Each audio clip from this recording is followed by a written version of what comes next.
Saggio, biscotto. E vabbè, non capivo, ma ne che te ne esci fuori. Faccio pigliare una boccata d'aria a sto cavallo.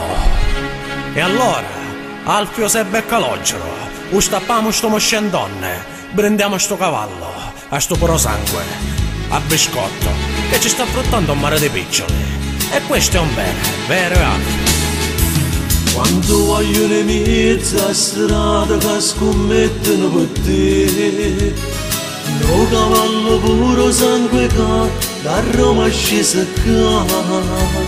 Quando vogliono che i motorini stanno sempre appresso a te, ci sta pure Sebastiano a tutte coste tu lo fai sfidare. Tu sei un vero combattente, un puro sangue come te, tu non tieni mai paura, gente è orgogliosa di te. Quando mai strietene tu, se c'è rosso innanzi a te, con mano fulmine. Tu sei un vero puro sangue, un combattente come te, coppa strada sei il migliore perché tu pure sai, tutta la gente ti va bene. Biscotto sei il migliore. Di Martino, ho puntato 3.000 euro sul russo e vediamo come va a finire. Alfio, e che minchia sei tu? Per decidere sopra quale cavallo si deve puntare? Qua lo decido io. Sopra quale cavallo si deve puntare e chi non si deve puntare. Chi vince e chi rimane col culo per terra. Alfio, a casa mia, brutte parole, non ne voglio. A volte l'aria da fuori ti fa dare il numero, vero?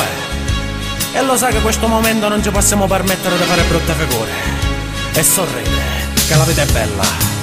Tu sei un vero combattente, un puro sangue come te, tu non tieni mai paura, gente è orgogliosa di te. Quando mai strietene tu, se c'è rosso innanzi a te, con mano fulmine.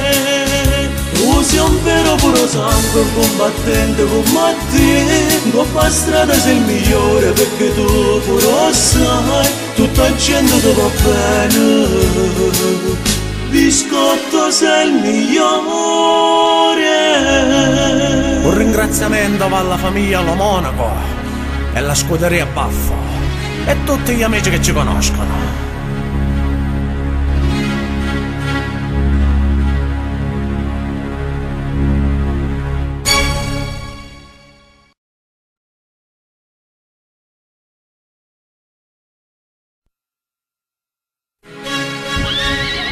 Saggio, biscotto.